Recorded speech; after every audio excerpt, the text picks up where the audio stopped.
Hello, ladies and gentlemen, and welcome to the Black Flag Revolutionaries podcast. I'm your host today, Ethan Steele.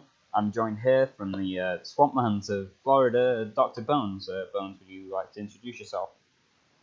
Greetings and salutations, one and all. I'm Dr. Bones, an egoist communist, and practicing hoodoo man. In between summoning up the dead and sicking them on my enemies, I try to inspire people to kill the rich and take all their property. Bones, you describe yourself as an egoist communist. What does that mean to you and historically? An egoist communist, a lot of people would classify it as post-left. I think it's really in a rebirth. A lot of people, when you're reading about the early anarchists in the 1900s, the illegalists, these guys that, rejected not only just the state, not only capitalism, but they also rejected society. And I shouldn't say just guys, women as well. In fact, Emma Goldman was a big fan of Stirner. So the idea is basically the ultimate rejection of everything but the individual, and the individual free to make their own associations. And where the communism bit comes in is that as long as we exist under capitalism and as long as property is held in the hands of a tiny few, you and I are not free to fully develop our own individuality. I.e., if you're working double shifts for pennies and you can barely have any time for yourself to really develop your talents or enjoy life, and if you're stuck pretty much, working as a machine, you aren't really living as a human being. And our whole goal should be to fully become who we are, rather than be a simple worker in a Soviet-style quote-unquote worker state, or just a cog in the machine to throw value upwards a la capitalism. I in Facebook, frequent ANCOM, ANCAP debate groups, and lots of anarcho-capitalists like to use Stirner and Novatore particularly to critique communism. They cite Stirner and Novatore as anti-communists. These are wow. Yeah, exactly. That is, I don't know how high you have to be to read Novatore and Stirner and get that. I mean, that is some good shit right there. That is some high grade shit. Yeah, it's mainly because of the hijacking of individualism that they tend to get that. Most of them actually haven't read Stirner. Oh, clearly. Yeah, because the fucking non-aggression principle is the biggest load of bullshit. Yeah. And not only that, Novatore wrote an entire essay called The Anarchist Individual and the Social Revolution, which talks about where individualists are in a social revolution. And basically he makes the case that anarcho-individualists are against this society, but after the revolution, we're going to be against the next one too. And especially Novatore, he makes this almost sort of satanic parallel that the anarcho-individualists are the consummate archetypal rebel. We are for an ultimate freedom that no matter what you give us today, we are always seeking better and higher and higher. Stirner had one line, he said something like, to paraphrase it, the future generations will fight for freedoms we don't even miss. And then Stirner in his book has whole sections. And again, this is in the second part of the Ego in His Own. So a lot of people who can't read never actually get to it. I mean, if you just read the Wikipedia page in between, hunting for Bitcoin and buying, I don't know, anime pillows, whatever ANCAPs do. Stirner makes many arguments for the most naked of communization. He says in one whole section that the laborers have the most enormous power in their hands. They have the ability to just decide that they want to take what they require. And that, in fact, he has another line that says, the minute we lose respect for property, we will no longer be slaves. So the minute you stop respecting your boss and respecting his property, the minute you stop respecting laws that establish these private property rights, everything is open to you. And there's a huge section, I call it the oyster section, where Stirner goes on for 2 or 3 pages, basically having this dialogue between a group of workers and a rich guy. And the workers are basically saying, we're going to take whatever we need to. You're going to deal with it. And if any one of our number decides that they want to weasel out and support you or go for, lesser wages, we're basically going to beat the shit out of them. And if you try to stop us, we're going to beat the shit out of you. And, there's this huge back and forth. But yeah, Stirner was the most naked of take everything you require. It's not exactly might makes right because, Stirner's whole philosophy is very amoral. It's less about it's more so Stirner is saying all that limits you in this world is physical force, right? All these badges and offices and everything like that, they're psychological in nature. You know, we look at a president and we put this aura around him. We elevate him. We make him something better than ourselves. And Stirner's saying all that's bullshit. All that's garbage. You could literally punch him in the face if you can get your hands on him and rip off his suit and it's yours. And so Stirner's advocating that all these people that are exploited, rather than wait for a worker state, rather than, you know, a state-sanctioned union or a state-sanctioned strike, you know, do whatever you have to do. Stirner would have been in favor of wildcat strikes, illegalism, direct appropriation, basically anywhere. The idea that Stirner would have respected any form of property rights or non-aggression pact is the most off-the-wall shit I've heard in a long time. Yeah, I mean, I'm looking at the subreddit anarcho-capitalism, where someone asked, you know, how do ANCAPs feel about Stirner, and it's interesting because one of them's talking about how, you know, he thinks morality's a spook. Yeah, how can you think morality's a spook if you blindly follow the NAP? I don't. Yeah, there's a huge disconnect, and again, this goes back to like this huge failure on the left, that a lot of leftists think that the enemy is interested in an honest dialogue. Right? Like you see these Nazis and they'll, you know, oh yeah, Stirner, yeah, violence is, you know, the way, we're going to do whatever we want. And, you know, these leftists are like, oh, no, they must have misunderstood Stirner. Let me try to explain. These people aren't interested in actual clarifications. They aren't interested in actually hearing what Stirner wrote. And clearly they're not even interested in reading his fucking book. What they're doing is they're going to take whatever snippets of philosophers they can so that they can say, oh, hey, look at this philosopher that agrees with our ideas. Ha, aren't we intellectual? That's it. It's not a real debate. It's not a real idea. It's not a real fucking conversation. You know, ANCAPs are going to grab onto whatever the fuck they can to basically make them seem rational and okay. Even the idea of rationality, I've seen that backed around like, anarcho-capitalism is the most rational of all, philosophies. There's no, which is the most, again, these are like non-statements. It's just like pure propaganda that they just breathe onto one another like airborne AIDS, and they just reinfect one another. It's nothing. If it's today it's Stirner, tomorrow it'll be some new philosopher. Probably 400 years into the future, when I'm, you know, my bones are practically dust, there's going to be some dickwad claiming that I supported capitalism. I wouldn't be surprised.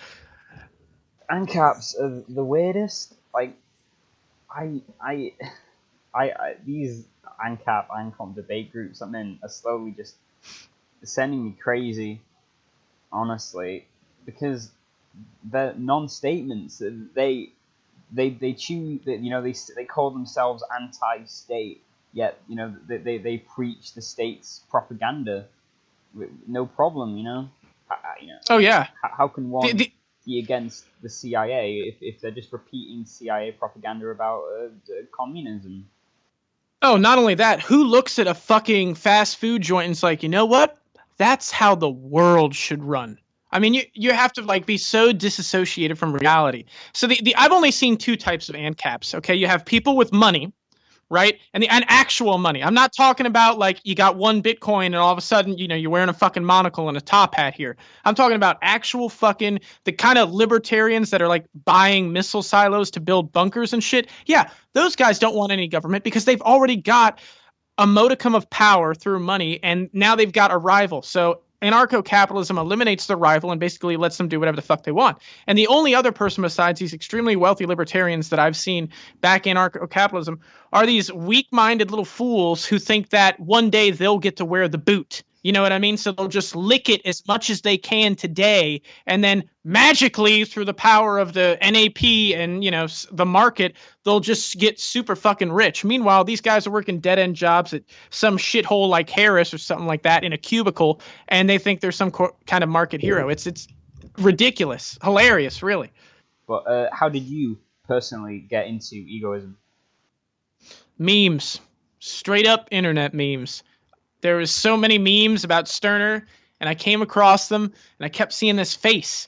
And, you know, I said, who the fuck is this guy? You know what I mean? That's just screaming like spook at people. Like, what is the deal here? So, finally I figured out, what the book was. I read a little bit of the book and it blew my fucking head clean off my shoulders, and then I actually got the hard copy and going through it. And I mean, I'd never heard everything articulated so clearly. And then, a lot of people, they read Stirner and they think there's this lone monolithic thing. There's an entire field of egoist thought that existed, especially in the early 1900s with insurrectionists, illegalists. Today, you have the conspiracy of cells of fire, the FAI, and its different cells that are going about things in an egoistic, nihilistic way with informal. I find it very interesting that this sort of field of anarchism was very conveniently forgotten about roughly around the Spanish Revolution. Because everything before then, this sort of egoistic, individualistic thing was on the rise. You had all these anarchists blowing the fucking brains out of, prime ministers, kings. I mean, there were assassinations all the time. The Tsar in Russia was killed. Things were really off and popping. And when World War I came, that really put a damper on anarchism, and so many people died and got ground up and everything like that. Then you had sort of the 20s, which was again, the economy was going up. So people are always less interested in radicalism when they have money and they're doing good. But then especially you had a lot of labor unions organizing. And when Spain really broke into the revolution, people said, oh, this is the way anarchism is supposed to work because look how great it's doing. Even though Durruti was basically an illegalist himself before he signed up. I mean, this guy was pointing guns in people's faces, robbing landowners. He was living, the whole illegalist dream. And, anarchism put all its hope and faith in the Spanish Revolution, and it was destroyed. And after the Spanish Revolution was destroyed, anarchism basically limped along from the 30s till, I would say that really when things started popping again was the 90s, and then now we're in a very interesting stage where anarchism is coming to the forefront again. And at the same time, as an occultist, I find it very interesting that here we are, 2017, right? And egoism and insurrectionism and illegalism is starting to rise again, just as it did 100 years ago. That was the time period, 1915, 1917, even earlier, right before World War I was probably the hottest time. So it seems to be cyclical, perhaps. So you just mentioned that you're an occultist. What does that mean for you, or in general? Well, a general explanation would be the occult. I'll put it in terms that make more sense to perhaps the skeptical. The occult is the study of influencing reality and altering fields of probability through the use of observation and directed will. This takes many different sizes and shapes, varied throughout cultures, varied throughout the practitioner. I myself practice the Southern art of conjure, also known as hoodoo, which is a occult system that is a meld of African theology, Native American herbalism, and the European Grimoire tradition. It grows right out of the soil in my home state of Florida. And so it involves, the one thing I like about hoodoo is it's sort of what you imagine magic to be, at least if you're in the South, voodoo dolls, jars filled with strange random ingredients, chicken feet, going to the graveyard at midnight and summoning up dead people to, get your boss to do what you want, all sorts of stuff like that. So depending on how you look at it, no one really knows how it works. There's many different models. Some people take the spirit model. Some people say it's all in our head. Some people go the quantum route. No one really knows. For me, I just go with how things act, and things certainly act like they have their own intelligences and spirits. And my job is to basically interact and commune with those spirits and strike deals to sort of get them to do what I want. Yeah.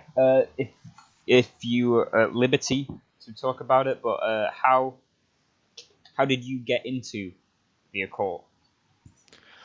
Well, my family always kind of had a weird strain in it. My great-grandfather had visions. He was a Christian Scientist, believe it or not. So he would do tours throughout the South, do healings of people.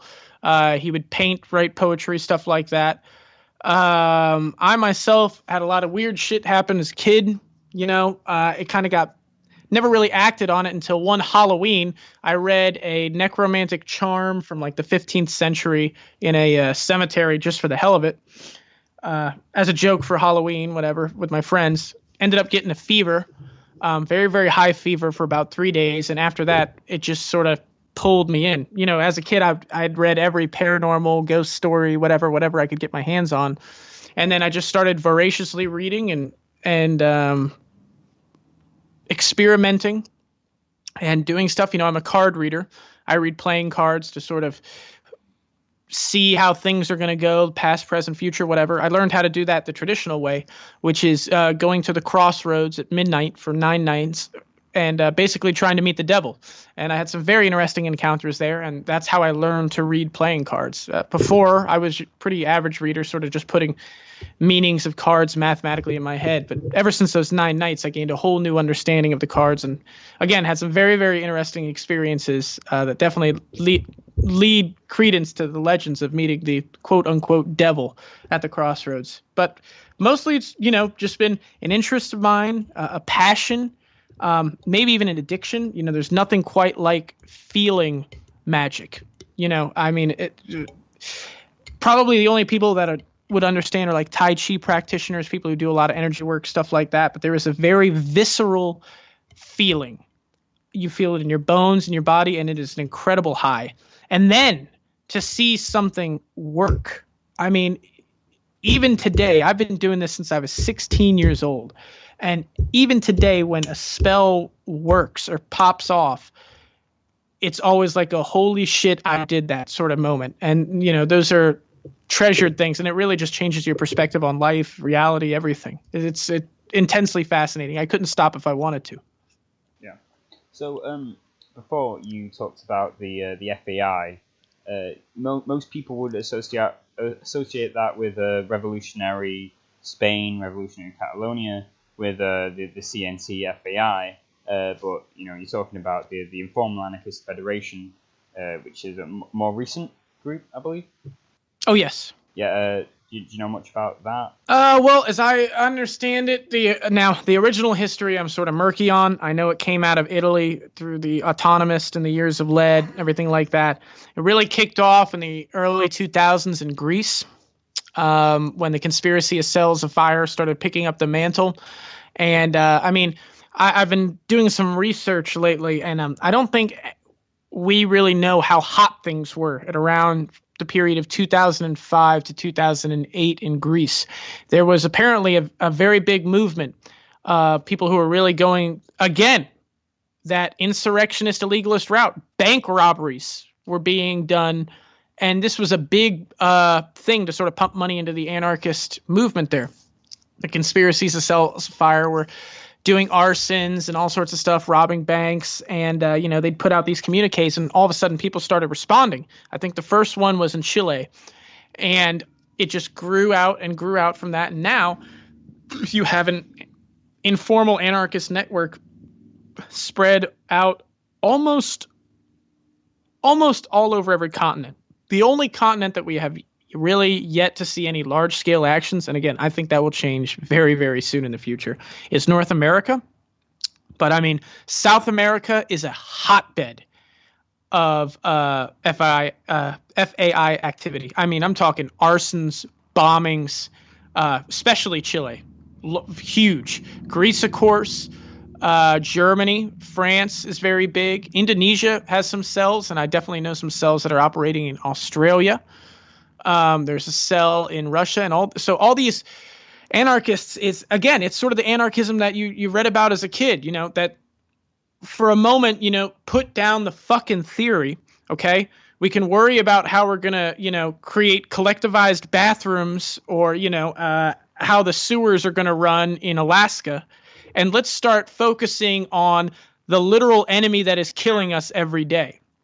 And again, there especially after the fall of, anarchist Spain, I think anarchists sort of retreated into themselves and into these theoretical worlds and into these, anarchist journals where it's just anarchists bickering with anarchists as if any of their ideas mattered to the larger world. It blows my mind that you'd have these people in these journals, that are living in basically abject poverty, arguing over how schools are going to run in an anarchist society, and they're getting so pissed and they're getting so angry, and it's basically a video game before there were video games. It allows people to have these fantasies that they're so close that they're actually doing something, when in reality they're just jacking off to anarchist ideas. That's all it is mental masturbation. Whereas, the Informal Anarchist Federation is actually taking the war to the enemy. You are literally declaring war on the state, on society, on class enemies, regardless of if the masses will follow you or not, because this is how you have to live. You cannot stand to live as a slave any longer. You aren't sure. You aren't arguing over how you're going to run the plantation after the master is dead. Your first goal is to kill the master, or at least burn down the plantation. And that's the main thrust of the sort of Informal Anarchist Federation. Yeah. So would you associate Antifa or anti-fascism in general, as in radical anti-fascism, not just a notion of being anti-fascist, as insurrectionary, as a legalist? No. I think, now, the thing is, I think Antifa exists in this really weird place. And it is a really, really weird place because, especially in Europe, they'll go to war with Nazis. We're talking about sledgehammers and cars, everything like that. But what's interesting is you never see Antifa use that same muscle and force against the state. It's always, and I find that very interesting. And I think that's actually very dangerous. And I think it's also why, if you look in North America, all these cops never really try to break up the fights. They sort of let Antifa and the Nazis, because as long as Antifa is focused on, the backwards Nazis that are never going to fucking hold office ever, or even, a high military command, they're using all their force and all their power against a puppet, basically, while the state can continue to do whatever the hell they, as soon as, if you look at a lot of the protests, as soon as the Nazis get beat and the leftists are like, yay, we did it, then the cops swarm in and they're like, oh shit, we can't let them have a moment of victory. Because then they might say, well, what else can we do? I think, especially in North America, the United States is heading for a shitstorm that is going to be unbelievable in about 6 years. It's really going to start, at most 6, at least 3, and I think you're going to start seeing some cracks probably in the next 3-ish months. But the economics of the United States are getting farther and farther down the shitter. People are getting more and more desperate. And this is America. We have more guns than there are people. You know what I mean? And we can walk around with them, So, shit is, and the people are getting more and more angry. They're getting more and more dissatisfied with the status quo. Everything in the center is falling apart. It's just a really, really shaky situation. And I think when the empire finally falls, it's going to be an unparalleled show. You thought Yugoslavia was something in the 1990s. If America ever takes a dump, it's going to be something for the history books. And I think Antifa right now is very easy for people to grasp. It's something that seems pressing and important, which it is. But I think Antifa, if we're going to look sort of farther into the history books, is going to be seen as a stepping stone for something else. In the United States, again, we have you have a lot of, and I'm no Maoist, believe me, but you have the Red Guards, you have Redneck Revolt, which is an armed self-defense organization that is showing up at these protests, but also they're doing practices, they're doing drills. You have the Revolutionary Abolitionist Movement, which now has 2 cells, one in New York, one in Philadelphia. And these are not organizations that are like, we are here to fight Nazis. They do fight Nazis, but also, especially the Revolutionary Abolitionist Movement, explicitly states, we are here to burn down the plantation. We are a revolutionary organization. We want to demolish the United States States. This is, we want to liberate the people. This is what we're about. And I think you're going to see more and more of that spread out. And I think you're going to see people more and more turning against the state. So Antifa has, I will say this to sort of squirrel back to your original question. I wouldn't call it illegalist, but I would say Stirner would recognize some aspects of it. Number one, Antifa has no hierarchy. It's an informal organization. You know what I mean? There's no membership rules. There's no Antifa is an idea, as just like the Black Bloc. You join because you want to, and you sort of freely associate with the people inside of it. This is very much sort of akin to Stirner's Union of Egoists, this informal organization, cellular network sort of thing that the FAI also does. So I think it stands as a potentially historical revolutionary seed that will probably end up blossoming into something much larger, hopefully, anyway, as things get worse.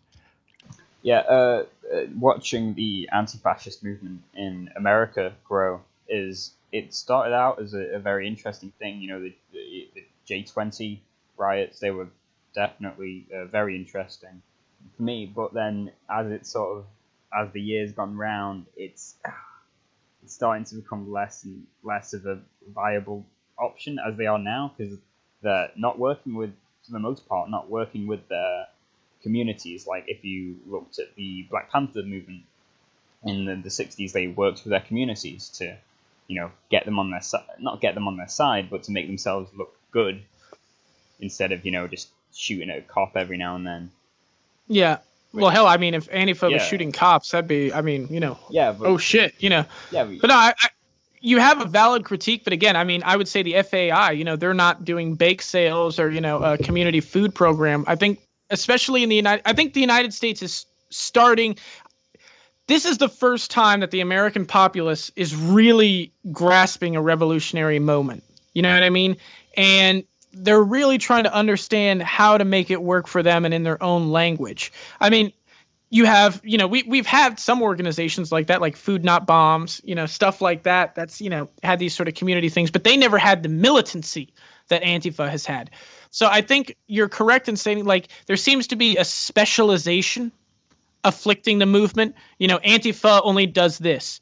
Revolutionary abolitionist movement only does this. Food Not Bombs only does this. And whenever there's like a big, show out of Nazis or whatever, everybody comes out. But again, there's not really this cross referencing of ideas or a connection. And I don't think you're going to see a revolutionary real movement until it builds some infrastructure, not just with the community, but an actual revolutionary infrastructure. Do you have a place you can go to if you're about to be arrested?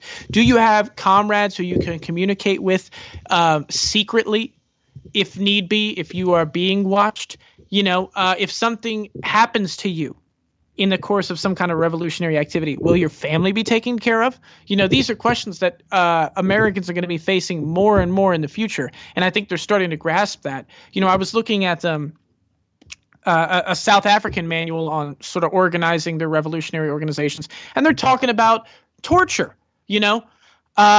This is the same, the United States is the same country that did Abu Ghraib, and apparently, according to one Pentagon report, actually raped Iraqi children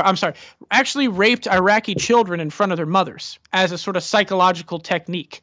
I mean, that's pretty hardcore. Is your average Antifa or Food Not Bombs or even Revolutionary Abolitionist Movement member prepared for that level of the game? So far right now, the United States government sees certainly a threat, but doesn't see it as an existential threat the same way that it treated Nicaragua, Cuba, Grenada, all these other revolutionary movements. I think we're going to come to that point, and that's probably, sad to say, but that's only when I think you're going to see these sort of revolutionary organizing and infrastructure and everything like that really start to take place, is when there's a concrete need for it, because otherwise you're fucked. Yeah, being a British anti-fascist and experiencing British Antifa, it's nowhere near the same. There's a lot less standing ground, If you actually watch, American anti-fascist thing, there's a lot of standing ground. The alt-right will have a fucking meme signs, and then everyone will chant "Whose streets are streets" for a second, which doesn't mean shit. It it's doesn't mean like fucking anything unless you make it your streets. Yeah, exactly. It's like, it's not your streets; it's the fucking states. Exactly. And if you look at it again, and this is now, I think again, I critique it, but I also recognize it as sort of we're in the tadpole stage, because right now it's still a battle being fought in the symbolic world of ideas. You know what I mean? Yeah. A Confederate statue going down doesn't fucking stop a cop from killing a black person. And I wrote an article about this called, oh God, I can't even remember the fucking name of it now. But it was specifically about, all these anarchists that were organizing and everything like that. And, they patting themselves on the back that, yeah, we're on the cusp of a revolutionary moment. I'm like, that's great. It has not stopped Philando Castile from being killed. It has not stopped any black people from being murdered with impunity by the police. I don't give a fuck how much you protest. I don't give a fuck how much you march around. I don't give a fuck if it makes you feel good or gets your dick real hard, because at the end of the day, these cops are going to kill people. They're going to get away with it, and they know it. So, battle over however many Confederate statues you want. The private prisons that are literally making money off of new slave labor are going to keep on chugging along like nothing fucking happened, And so, but again, Americans are sort of like, they're really waking up and trying to figure out what the hell they can do. And one thing that you got to understand is that and I say this as an American, your average American citizen is, and to use a strong word here, a coward. Okay, we are deathly afraid of riots. We are afraid of what our government can do to us. There's this long-running trend in American radicalism that you can't ever go toe-to-toe with the United States military. It's just got so much power and bombs and guns. You could point to, Vietnam or, Iraq today, which is still, a shooting zone, or Afghanistan, which Trump is sending more fucking troops into. But your average American pisses themselves at the thought of armed conflict against their government, except for the most hard-line right-wingers, right? But your average leftist, still infected by the hippie movement, just can't imagine a world where he punches police. That's changing. That is changing. But your average American has been under a Prussianized control system that really kicked up during the Cold War. We've been indoctrinated extremely heavily in our schools, in our commercials, in our television, everything, to basically bow down at the sight of a uniform and kiss whoever's boots there are. Look at the way we act about our flag. The British have a long-standing history of riots and everything like that. Like, for your average American, that's almost unspeakable. And another thing is, okay, you British folks, right? You have a history of many different governments. Right, you had a straight up feudalism. Hell, you had the Roman Empire, different things. So in British consciousness, there is a very clear understanding that historically not everything lasts forever. So you could look at the British government today and theoretically say, well, 200 years from now, who knows what it might be, right? Your average American doesn't have that frame of reference. America has only existed in name. Now, granted, it's changed a lot, under one system of governance. So in the American consciousness, there's this idea that this political system we live under is immortal, that it will always be, that is impossible for anything else to be because it has just been forever. And that sort of like crushes, like you'll even see these supposed revolutionaries try to talk to people but couch their language in like a special way to make it seem like America is still going to be around. It's only just recently you've had people finally like, yeah, we want to destroy America. Fuck the United States. But the American consciousness is so wildly different from their European counterparts, both historically and just, what they've been up against and how much they've been neutered, that I'm really surprised at how much they've gotten militant in the short space of time that they have. And again, I think that when talking to some European comrades, one of the things that sucks for Europe anarchists is, your gun laws. You can riot all day. You can Molotov cocktail whatever the fuck you want to do. When the Polizei come out with machine guns, you lose. And it was the same in G20. I talked to some people there. Everything was going great until Germany was like, okay, fun's over. And everyone had to go home because there's just no defense against these kind of weapons. Whereas the United States, I mean, there are people with recreational flamethrowers. There are regular people that know how to make thermite, or all sorts of, that have these, high caliber pistols prepared to shoot, 20 rounds, hollow points, and especially like in the state of Florida, for instance, right? Now, we don't have open carry. Okay, so now Texas has open carry. You could just walk around with whatever the fuck you feel like, and no one will stop you. You could literally strap an AK-47 to your back and go get a Starbucks coffee if you want. People have. In Florida, as long as it's not obvious, you can carry whatever the fuck you can. So in Florida, we also have that crazy-ass stand your ground law, which says the minute you feel threatened, you can blow someone's fucking head off, and then you can figure it out in the courts. But more often than not, especially if you're white, you'll get away with it. So there's just all these people packing heat, and I think that's probably one of the reasons the United States also has been so heavy in the indoctrination department, because I think really once the shit falls apart in the United States, once something really starts popping off, how do you stop? How do you slow down or control, almost 300 million, we'll cut it by 100 million, we'll say 200 million armed people with, just the most batshit insane guns, night vision goggles, all sorts of crazy. That's a hell of a conflict. The United States doesn't want that. So they've just indoctrinated their people. Whereas I find it interesting, the European model is sort of let the anarchists, anti-fascists have a little bit of fun, make them feel like they're doing something. And then when you've had enough, chase all the rioters out and get things back to normal. So it's very interesting. Yeah, Britain's history with anti-fascism is interesting. In the 1930s, definitely prior to World War II, and then about 30 years after that, the British Union of Fascists were slowly gaining traction, led by Oswald Mosley. Have you ever heard of him? Oh, I have, yes. Yeah, the literal Nazi-sympathizing, anti-Semite fucking fascist, and every time he came to a place, he just got confronted. He got the shit kicked out of him, and his supporters, the black shirts, did as well. And and we've had this history since the 30s and the late 80s with anti-fascist action, as well as the resurgence of far-right organisations with the National Front and the BNP, the British National Party. We definitely took it to another level, as in we stabbed Nazis, and we threw actual Molotovs instead of what we do now, which is we throw Molotovs with sugar. Yeah. We put a bit of sugar in there, scare the shit out of a couple of them.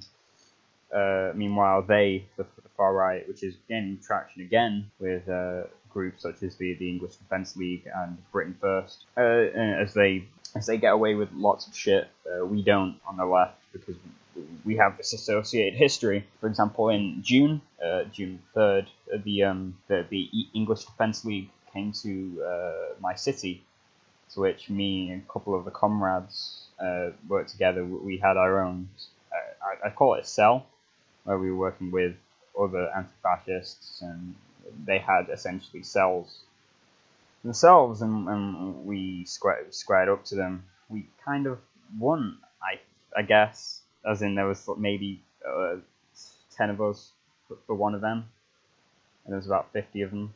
So. No, absolutely. Yeah. There you go. Yeah. So, but then the way we were treated by police, for example, I was masked up. I was at the very front of the police lines most of the time, and I had a bottle thrown at me, and it hit my chest and smashed. And a police officer stood in front of me. Saw that, didn't do a fucking thing about it. To which, I kept my eye on the guy who fucking threw it. I got someone's red flag. I borrowed it. I took the flag bit off it, snapped the stick in half, and I hit the same guy in the head. That's how you fucking do it. You don't stand there. You don't just chant "whose streets are streets." You make them your streets. Absolutely. with physical force, with and physical fucking force. we're starting to see that now, especially in after everything happened in Charlottesville. That there was some alt-right piece of shit that tried to have a press conference. Someone went up to him and started screaming in his microphone. As he was leaving, some dude punched him in the face. Richard Spencer getting punched in the face. And you got to remember, the Americans are coming out of this, shitty ass hippie liberal, cockamamie philosophy, where when Richard Spencer got punched, I cannot tell you how many newspapers were like, "Is it okay to punch a Nazi? I'm not sure if we're really prepared for." This is something that they have to have a conversation about, and again, the Americans are slowly coming to terms with all these different ideas and what anti-fascism really means, and how you have to really react with it. And again, at Charlottesville, there were several alt-righters with guns. In fact, one Nazi actually said, "Hey, N-word," and tried to fire a pistol at someone. Luckily, it didn't fire. But then after he fixed it, he shot it into the ground. Cops didn't do shit. Which at that point, that could have really popped off. So you've got all this, then you've got these private militias that are increasingly, this is really scary because now the United States is basically allowing these private militias, specifically the 3%er movement, to sort of act as security.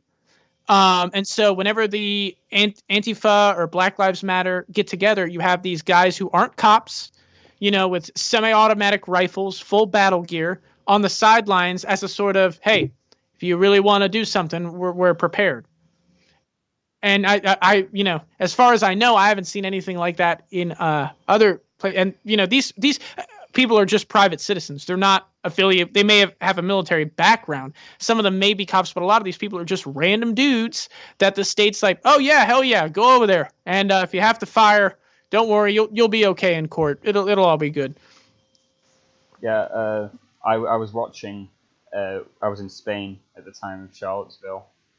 I was watching some live streams, and there was this 3% or just militia guy, full fucking semi-automatic on his back and body gear, and he was talking about how they were there to protect the freedom of speech of both sides.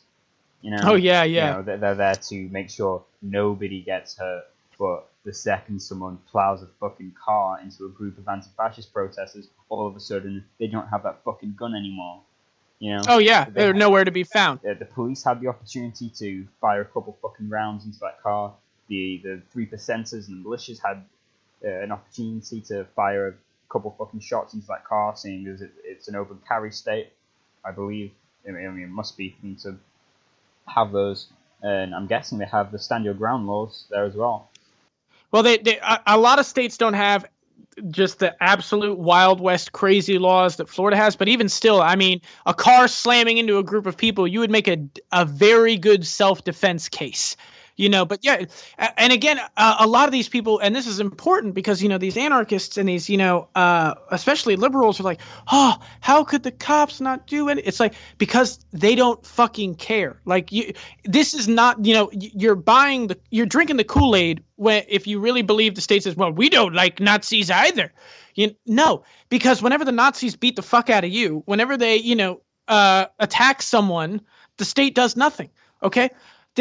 They're talking about declaring Antifa a domestic terrorist organization, okay? Meanwhile, the KKK is still running around, buying property, putting up billboards, and these are the people like, hell yeah, we want to just string up and kill black people, and the United States government doesn't bat a fucking eye.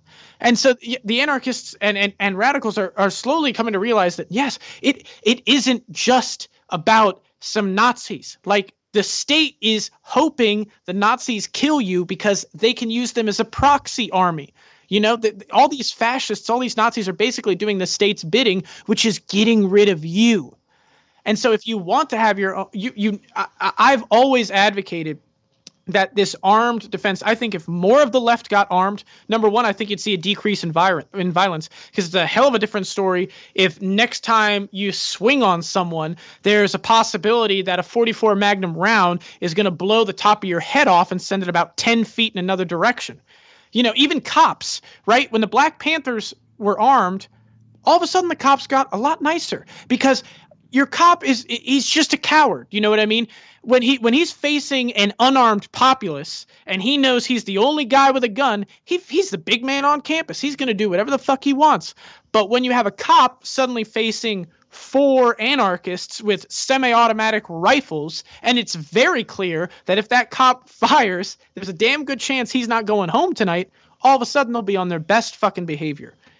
So it's not just an insurance policy for anarchist lives, but this is also how you build a revolutionary movement.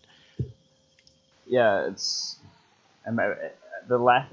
For some reason, I don't 100% understand it, because lots of the American Antifa types are all, let's punch Nazis, fucking sculpt Nazis, it's just like Inglourious Bastards, but they don't buy fucking guns. I don't yeah, it's something that in specifically, and I think the United States, especially the American left.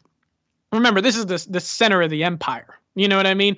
So these people have just been indoctrinated and punished with propaganda. So I mean, we have evidence that the CIA has been in journalism schools, teaching people how to write and sort of pushing them to write stories that they've been involved with. This is the same government that was giving acid to people without their knowledge in an attempt to sort of discover mind control. So there's been a lot of just off the wall, batshit insane stuff to make the American populace docile, calm. And so, they've pushed these narratives of, perfect example. Okay. The power of narrative, the power of story.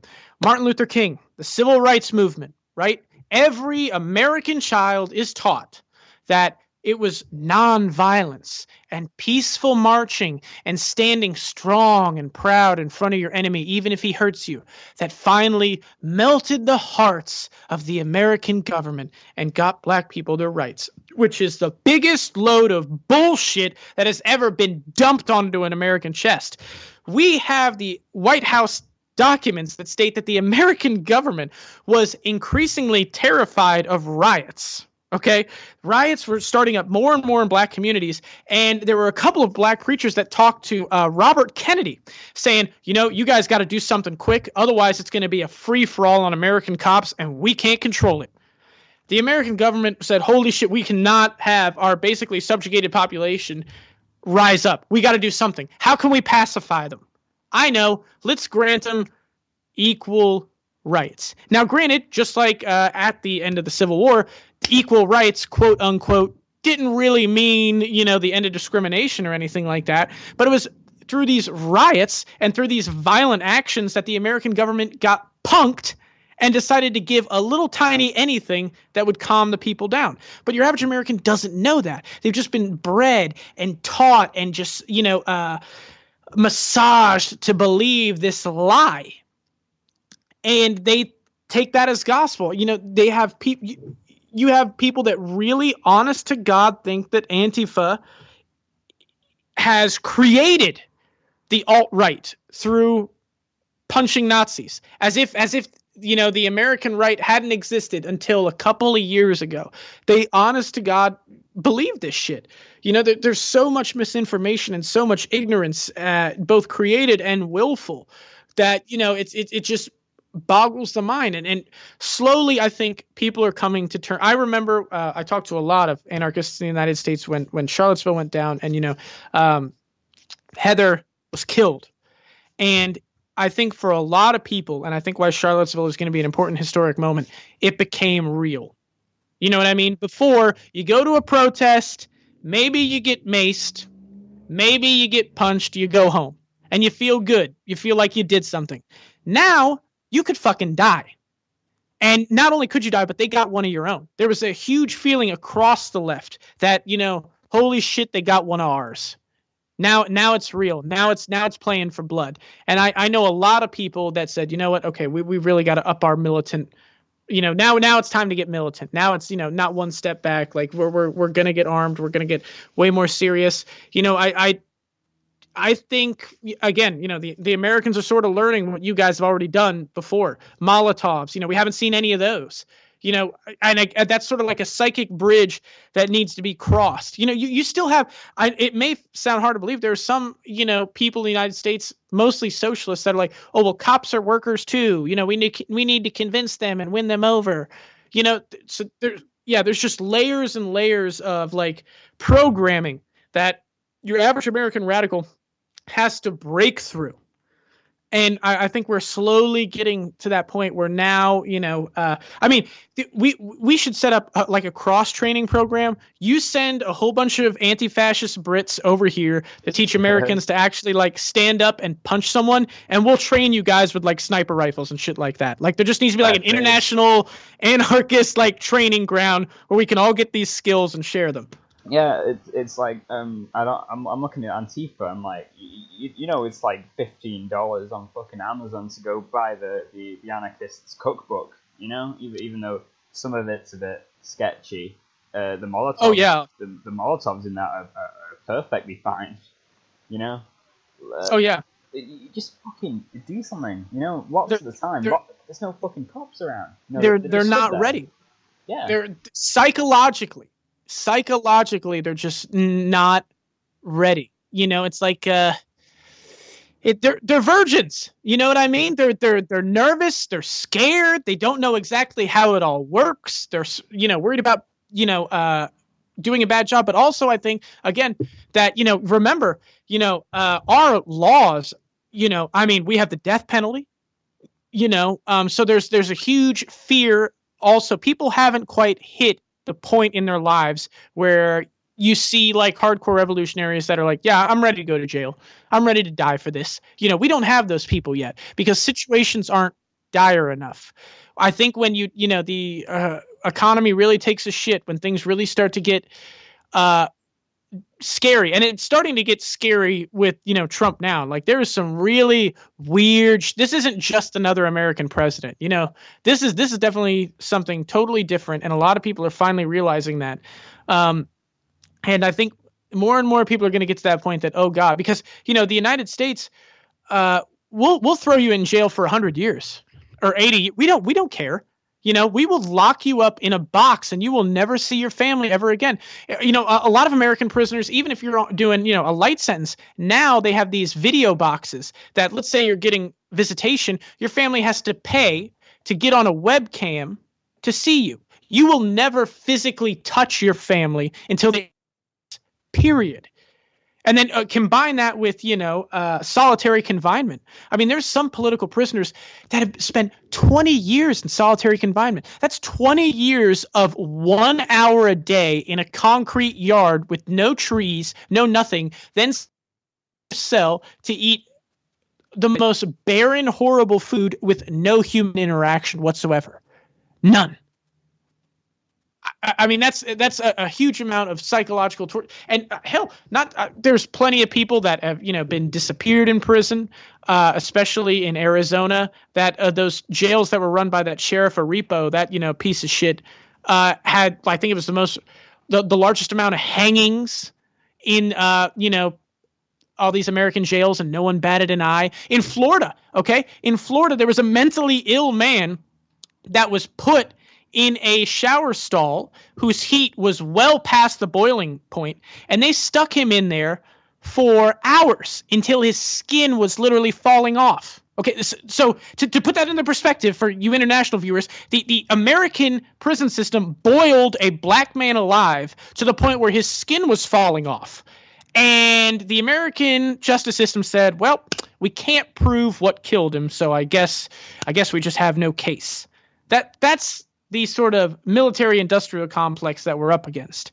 And there's a huge amount of fear in the American populace to having that turn against them, to even being arrested, to, you know, anything. People are just so frightened and scared all the time that they're, you know, willing to risk very little. But again, I think that's slowly changing. And as I think, you know, that people have less and less hope, and as things become more and more desperate, you know, a lot of that will change. Yeah, I think one of the main things is, this is going to sound actually, you know, kind of fucking lame, but talking to family members about it is what I learned. Like, I went to my first anti-fascist thing when I was 15, and I came back, and my mum had sort of kind of figured out where I'd been, judging by what was on the news, and my own personal convictions.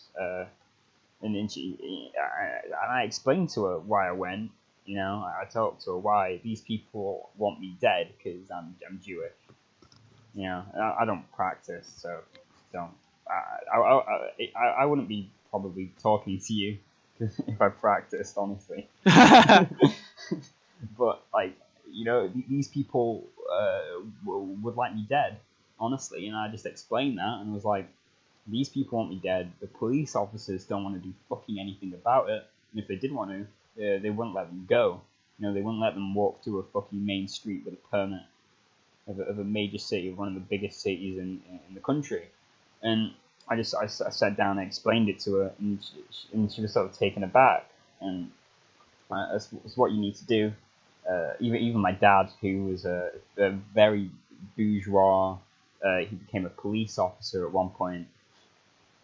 I've explained why to him, and he agrees now to some degree why cops are class traitors. It's talking to people and actual direct action that gets shit done, not talking to people or only just talking to people, you know.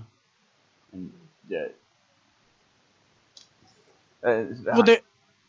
there's this theory especially in individualist strains, insurrectionist strains, should I say? And it's based off of a French word, and I know I'm going to totally mispronounce it and fuck it up, but I think it's like entente, or basically it's a translation of attack.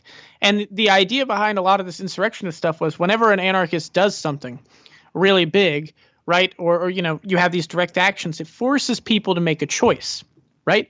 It's so easy to waffle or say, you know, oh, well, there are some good cops, there's some bad cops, you know. Ferguson, right? The uprising in Ferguson, it forced people to make a choice. Look, do you support the, you know, oppressed people of Ferguson who are rising up in righteous anger, or do you honest to God believe all the bullshit these cops are saying? And I mean, it fractures relationships. You know, it's like a lightning bolt running through the social body.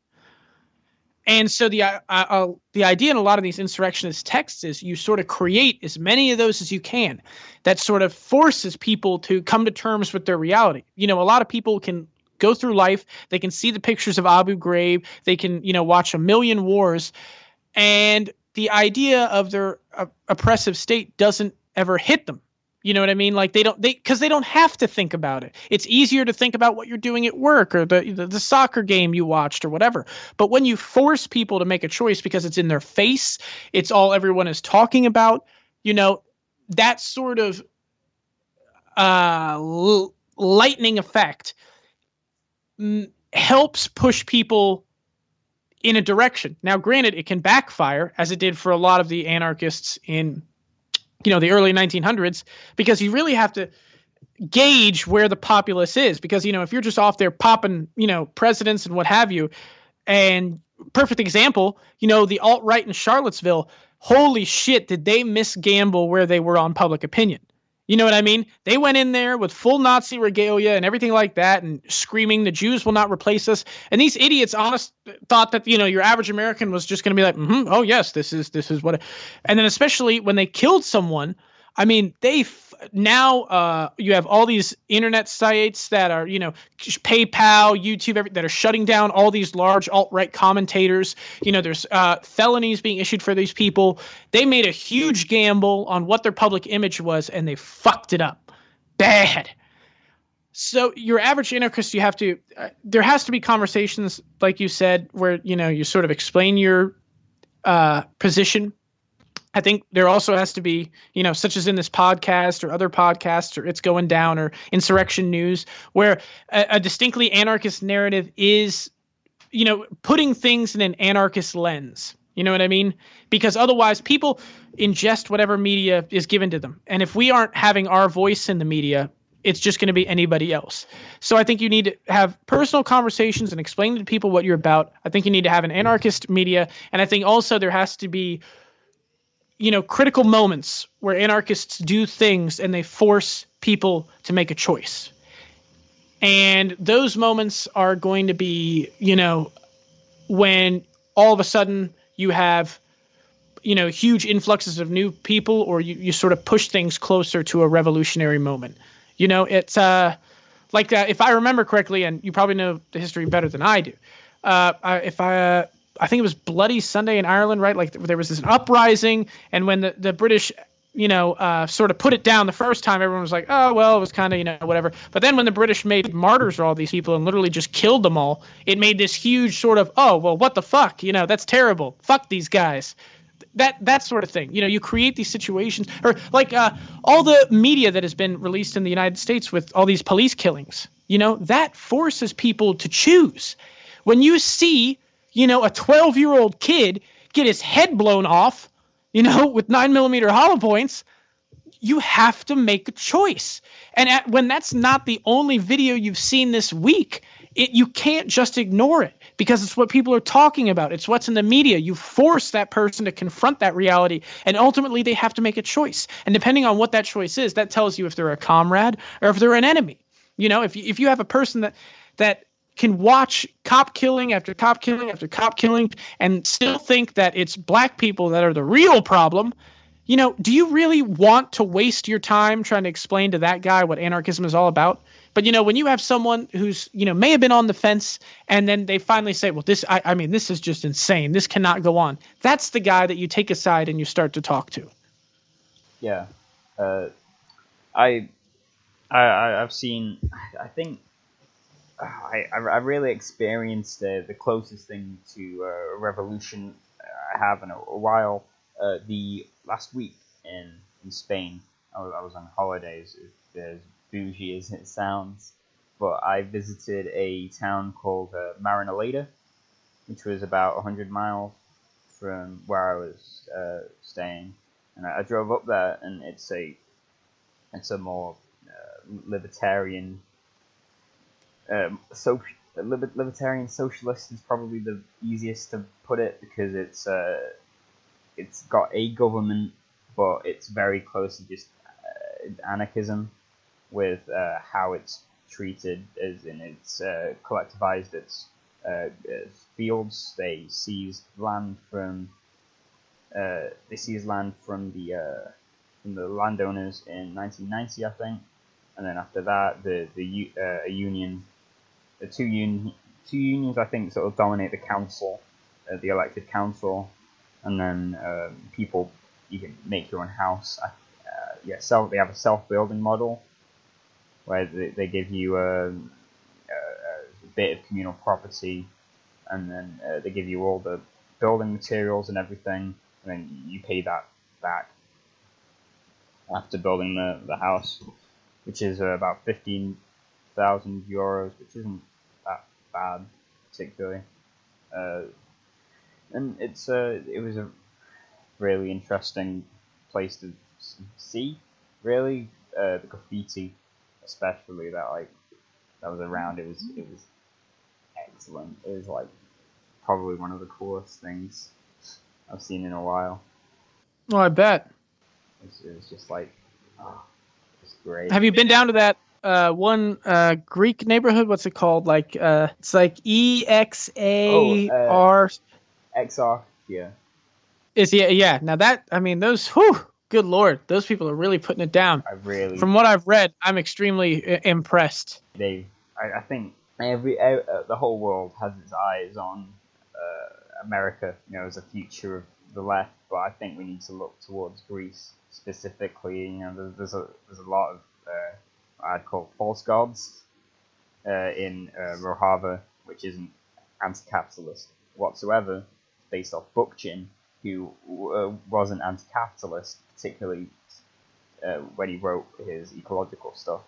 He abandoned class struggle and everything, which people don't look at because they haven't actually fucking read any Bookchin, Mm-hmm. But Rojava's a false god, in the end of the day, I think America, for the next, everyone's looking at the short game with America when it's definitely more of a long game thing. Everyone's treating it like the things that are going to happen 6 years from now are going to happen tomorrow. Well, yeah, it's tough to say because I mean, well, before I get to I will say about Rojava, I especially as an individualist, some things about it don't sit well with me. The tech mill where you sort of like profess your sins to the collective, or they tell you what you're doing wrong. Like some of it's kind of weird and cult like to me. I think that what's going on in Rojava is definitely interesting. I think it's creating a fertile ground for definitely leftist thought. They have an anarchist fighting wing there, the IRGPF. I definitely respect those folks. So I think maybe Rojava is our equivalent of 1930s Spain. Is it the anarchist revolution I want? No. Is it definitely a place? I mean, I definitely support any place that's saying, hey, if you're a leftist, come on down here. We'll train you to fight. You know what I mean? I think I can definitely respect it for that.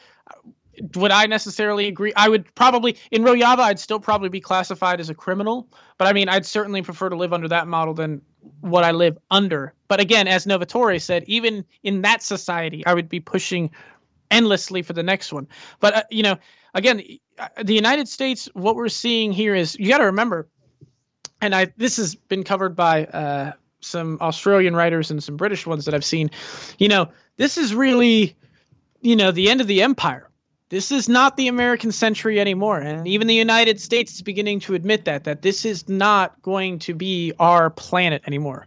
And we're talking about a power that basically could fly in the face of international law and wipe any country off the fucking map it wanted to. And, oftentimes wasn't afraid to. When we invaded Iraq, the whole world said, this is wrong. You shouldn't do it. The largest protests ever seen were in the streets of everywhere. The United States still said, fuck you. And we just did it anyway. And who could stop us? You know what I mean? We don't. If Yugoslavia, the Civil War with the United States, it didn't matter who the fuck said anything. We will go in and we will kill anyone the fuck we want to, and no one will stop us. So you're talking about a gigantic imperial power that has been, supporting all these different wars and all these different horrible, horrible crimes across the globe, suddenly waning in power. And I mean, a lot of anarchists aren't really up on their, geopolitical game, but I mean, what's beginning to boil up in the South China Sea? There were just some skirmishes between India and China. It's funny if you especially in the West, we think of ourselves as sort of this center. If you were to draw like a circle around Southeast Asia, and I've seen the exact dimensions in a graph, but let's just say roughly Southeast Asia, you got the peninsula there, some of China, okay, we'll even bubble it up, not just Southeast Asia, we'll just say East Asia, right? So from roughly Vietnam, some Japanese islands, China, et cetera, there are more people inside that circle than there are outside of it, right? If you were an alien coming to Earth and you were to ask, what is your average Earthling look like? It wouldn't be a British person. It wouldn't be an American. It wouldn't be in South America. It would be someone from probably these various nations inside Eastern Asia. And I think that whole entire section of the world, which has been largely ignored by any sort of leftism since the fall of Maoism, is really going to be the center of the planet's affairs in the coming century.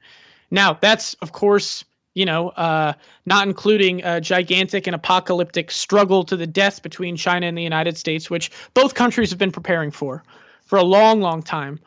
It's ultimately a question of, will the Americans sort of do what the British did after World War II? After World War II, the empire was over for the British. They knew it. They saw the United States was clearly the ascendant military power, and the British kind of very slowly drew away and quietly, went about their affairs. It didn't involve a big military struggle. It didn't do anything. They still have, all these relationships with all these, former colonies. Is the United States going to do that? I highly doubt it. With all these different military bases and everything like that, clearly some of the American people are tired of it. But if you look at the most recent election with Hillary versus Trump, clearly there's a struggle within the American government right now. Some people want to destroy the country for the sake of empire, and some people want to destroy the empire for the sake of country. And so that's really the two poles fighting within the state right now. And how that, bloodthirsty, armed-to-the-teeth regime is going to deal with a world that may not listen to it anymore, I can't say. Look, are we going to go to Venezuela? Are we going to go to war with Venezuela?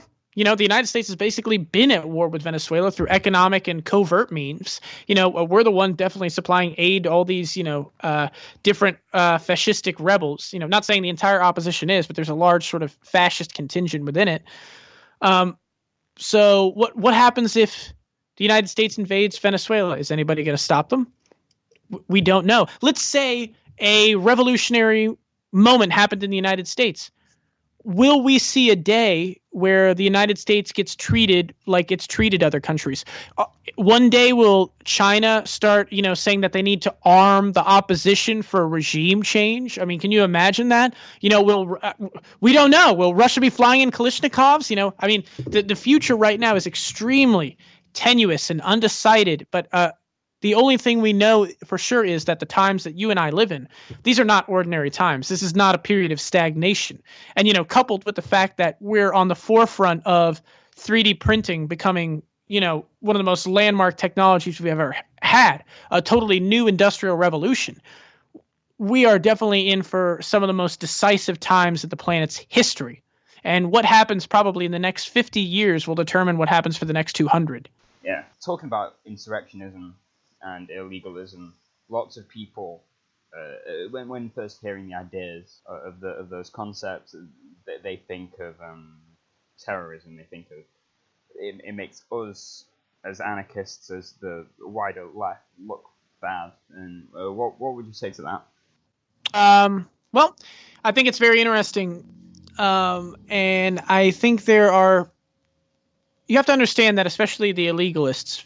And I think a lot of modern day insurrectionists, not necessarily Bonanno, but some other ones, they're coming from two totally different angles. Okay. Your more social minded anarchists are here to preach the gospel of anarchism. They have found the way, the truth, and the light. And if everyone could just hear the gospel of anarchism, they'd be instantly converted, and then the world would know peace, and we'd all be in our little unions and our little communes, and we'd shake hands and we'd break bread, and the entire planet Earth would sing in harmony, and probably Jesus would come down and play checkers with everyone, and everyone would have a free Xbox and a pony to ride up in the sky, and Zeppelins would be flying everywhere, and it'd be fantastic. That's your sort of proselytizing anarchist. They've got this idea, and they've got to tell the world. They are firmly convinced that everyone can be an anarchist. Everyone will support them. It's just a matter of tweaking the message, right? Now, the illegalist and the insurrectionist current has a very different take on this, right? They find slavery to be disgusting. They see the world enslaved. They hate the masters. But they also acknowledge that the slave is just as guilty for his own enslavement, that he accepts his condition, that often he will love his master, that he enjoys his servitude. And so the illegalist or the insurrectionist is not necessarily here to preach. They are here to excite. They are here to agitate. They are here to say, look around you. Look at all this horrible shit. Don't you, realize what's going on? So, your social anarchist might say how anarchism is order, man. And if we just all get together, everything will work so much better, right? He's trying to give this positive message. He's trying to calm and comfort, right? Whereas the insurrectionist is pointing to all the horrible shit. He's saying your life is fucking garbage. You go work for some asshole, not even 9 to 5 anymore, because you're working 8-9 hours with no break, no benefits, no health care. There's a tumor growing up in your kidneys that you won't even be able to get treated. and you're just slaving away for this motherfucker who's taken another cruise, who's taken another trip to Italy to walk around and complain about the food, come back home and eat Big Macs. You see all this horrible shit around, and you do nothing. Don't you realize you're a slave? Don't you realize you've been bought and paid for? You don't have rulers. You have owners. They own you. You are a piece of property to them. And the minute they decide that your life no longer matters, you're going to die in a ditch. And no one will give a shit. And if they do give a shit, they're going to put your name in the media, and they're going to make you seem like the worst person on earth. Your life means nothing to these people. And unless you yourself make your life count, it will never mean anything. And so the insurrectionists and the illegalists are trying to gather like-minded people to help them get free. The insurrectionists and the illegalists will never acknowledge that anarchism will ever be a wide-sweeping ideology.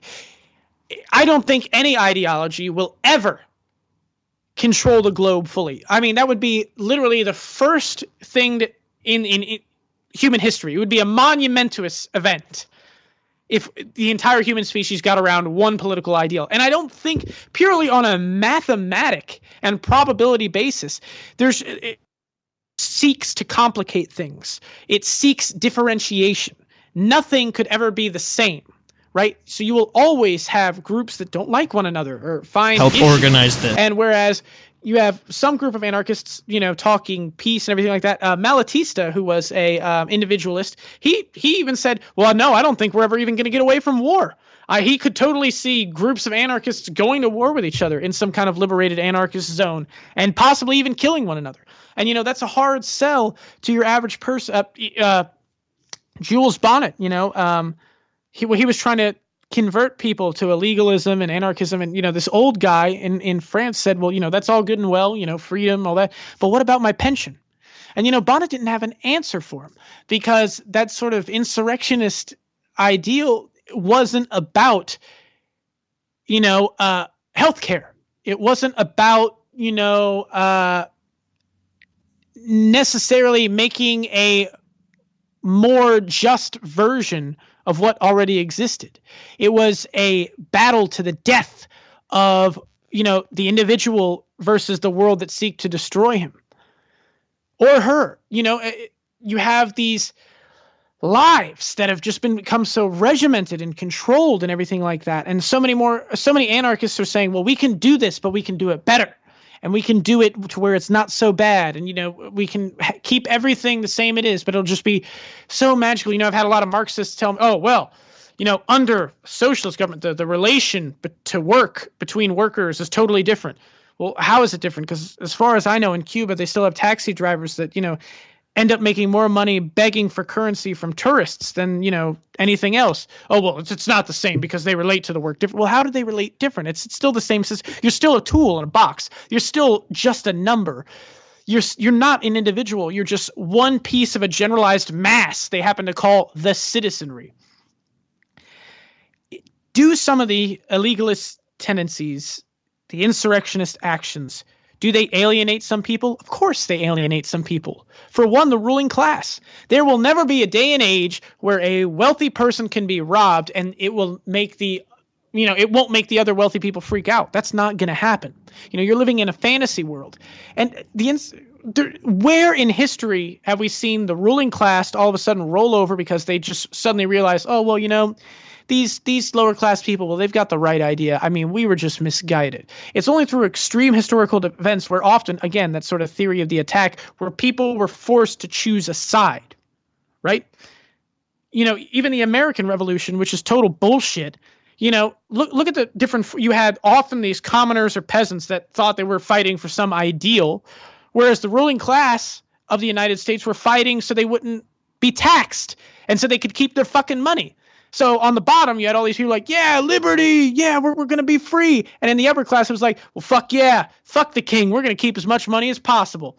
Bitches, and these sort of two sides came together, and, that was the American Revolution. And then immediately after the revolution happened, it was total bullshit. And that's why you had the Whiskey Rebellion immediately after, and the whole Constitutional Convention, everything like that, and the centralization of power. And yet again, another revolution that didn't mean shit to begin with, even more perverted. So the question that many anarchists of the illegalist and insurrectionist bent would say, do you want to continue to wait? Do you want to continue to live as a slave for the rest of your life until some magical revolution comes up around the corner and frees you? Because millions of people have done exactly what you're talking about now. Millions of people, just like all the Christians that think that the book of Revelations is true and that Jesus is coming back tomorrow, generations of those people have existed. And they've put off everything, including their own freedom, because they honest to God believe that the real truth and light and whatever the fuck else they believe in is right around the corner. The illegalists, the insurrectionists, they're nihilists. They don't believe in any of that. They don't believe in any historical inevitability. They can look out on planet Earth and see the exact same horrible conditions go on forever, or maybe even worse.